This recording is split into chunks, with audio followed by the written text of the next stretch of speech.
अस्सलामुअलैकुम। ये रमज़ान में मेरी पहली वीडियो जो मैं बना रही हूँ। ये मैं आज आप लोगों को खीरे से शरबत बनाना सिखा रही हूँ। सबसे पहले तो आपको मेरी तरफ़ से रमज़ान मुबारक बहुत बहुत। और अल्लाह आप सबको अपने हिफाजत में रखे, खुशियाँ नसीब करे हर एक इंसान को। तो ये मैं आपको रेसिपी बना रही हूँ। ये खीरे 2 मैंने ग्राइंड करके इनका जूस निकाल दिया, 1 गिलास पानी डाल के। ये 3 नींबू का रस भी मैंने निकाल दिया। और ये सिरप मैंने चीनी का पहले से बना के रखा हुआ है। तो इसमें मैंने इलायची और पुदीना डाला था, उसको बॉईल किया था और फिर मैंने इस बोतल में डाल दिया।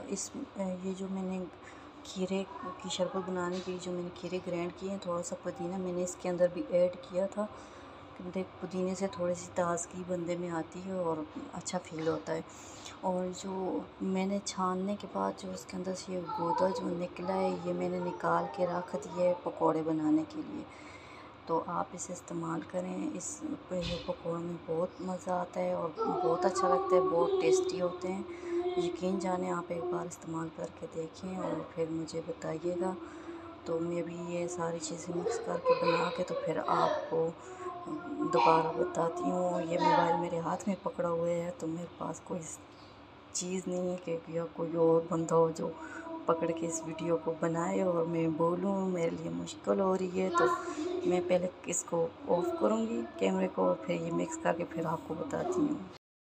ये देखिए, मैंने इसके अंदर पानी पुट के इसको ज़ोर ज़ोर से हिला के मिक्स कर लिया है। तो अब ये पकौड़ों में डाल दूँगी और पकौड़े बहुत मज़ेदार बनेंगे।